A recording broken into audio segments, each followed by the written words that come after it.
വാർത്തകൾ തുടരുന്നു. ശ്രീലങ്കയിൽ നാശം വിതച്ച ടിറ്റ്വ ചുഴലിക്കാറ്റ്. ചുഴലിക്കാറ്റിനെ തുടർന്നുണ്ടായ കനത്ത മഴയിലും പ്രളയത്തിലും 50-ലധികം മരണം റിപ്പോർട്ട് ചെയ്തു. നിരവധി പേരെ കാണാതായി. നഗരങ്ങളിൽ വെള്ളമുയരുകയും നിരവധി വീടുകൾ ഒലിച്ചു പോവുകയും ചെയ്തു. നദികളിലെ ജലനിരപ്പ് ഉയരുന്നുണ്ട്.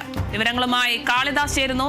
കാളി, 50-ലധികം മരണമാണ് ഇപ്പോൾ റിപ്പോർട്ട് ചെയ്തിരിക്കുന്നത്. ഇനിയും മരണസംഖ്യ കൂടാൻ സാധ്യതയുണ്ടോ? നിലവിൽ ഇപ്പോഴും കനത്ത മഴ തന്നെയാണോ? കൂടുതൽ വിവരങ്ങൾ എങ്ങനെയാണ്?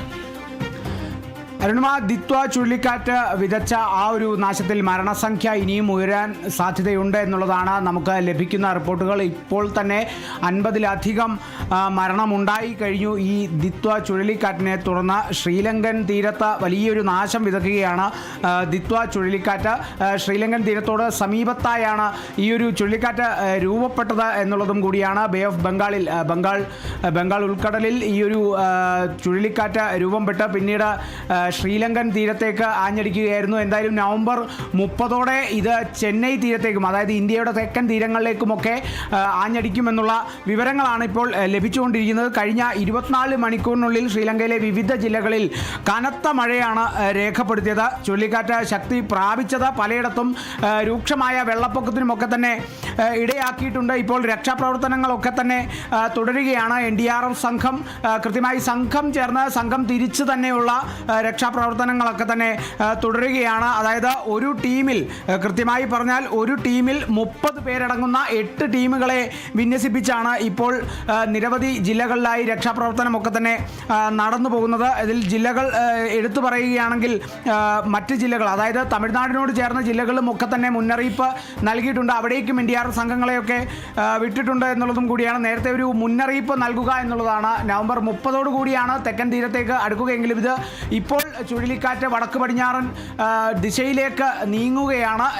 30 കൂടി തെക്കൻ തീരങ്ങളിലേക്കൊക്കെ തന്നെ ആഞ്ഞടിക്കും. ആ സമയങ്ങളിലേക്കൊക്കെ തന്നെ വലിയ രീതിയിലുള്ള കനത്ത മഴ തെക്കൻ തീരങ്ങളിലൊക്കെ തന്നെ ആഞ്ഞടിക്കും. ബേ ഓഫ് ബംഗാൾ ഉൾക്കടലിൽ നേരത്തെ കൃത്യമായി പറഞ്ഞാൽ നവംബർ 26 കൂടി മറ്റൊരു ചുഴലിക്കാറ്റ്, സാന്യൻ ചുഴലിക്കാറ്റ് രൂപപ്പെട്ടിരുന്നു. എന്നാൽ അത് ഈ ബംഗാൾ ഉൾക്കടലിൽ മാത്രം രൂപപ്പെട്ട് അത് അവിടെ തന്നെ ന്യൂനമർദ്ദമായി തന്നെ അവസാനിക്കുകയായിരുന്നു. അത് ഇന്ത്യൻ തീരത്തെ അല്ലെങ്കിൽ ഇന്ത്യൻ കടലിൽ അത്രത്തോളം കണ്ടു പരിചയമില്ലാത്ത ഒരു ചുഴലിക്കാറ്റ് കൂടി ആയതുകൊണ്ട് അത് ഇന്ത്യൻ തീരത്തേക്ക് എത്തില്ല എന്നുള്ളൊരു വിലയിരുത്തൽ ഉണ്ടായിരുന്നു. എന്നാൽ ഇതിൻ്റെ ഒരു ആഘാതം അല്ലെങ്കിൽ ഇതിൻ്റെ ഒരു പരിണിത ഫലം എന്നോണം ഇത് രണ്ടും കൂടി ചേർന്ന് ഇതിന് ശേഷം നവംബർ 27 കൂടി അതൊരു ന്യൂനമർദ്ദമായി മാറുന്ന ആ ഒരു സമയത്ത് ദിത്വ ചുഴലിക്കാറ്റ് രൂപപ്പെടുന്ന സാഹചര്യം കൂടി കണ്ടു. അപ്പോൾ ഈ രണ്ട് ചുഴലിക്കാറ്റിൻ്റെയും അല്ലെങ്കിൽ തീവ്രത കുറഞ്ഞ ആ സാന്യൻ ചുഴലിക്കാറ്റും ഇപ്പോൾ തീവ്രത കൂടി വരുന്ന ഈ ദിത്വ ചുഴലിക്കാറ്റിൻ്റെയും എല്ലാം കൂടി ആകത്തുകയായ ഒരു ആഘാതം ഇന്ത്യയുടെ തെക്കൻ തീരങ്ങളിൽ ഉണ്ടാകും. അതിനെ തുടർന്നുള്ള മഴയും ഉണ്ടാകുമെന്നുള്ളതാണ്.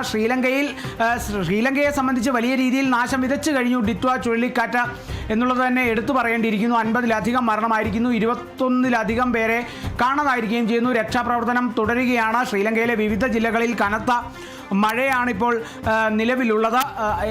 ദിത്വ ചുഴലിക്കാറ്റ് ഇനി തെക്കൻ തീരങ്ങളിലേക്ക് എപ്പോഴത്തേക്ക് എത്തും എന്നുള്ള അതും കൂടിയാണ് ഇപ്പോൾ നിലവിൽ ഉറ്റുനോക്കുന്നത്. നവംബർ 30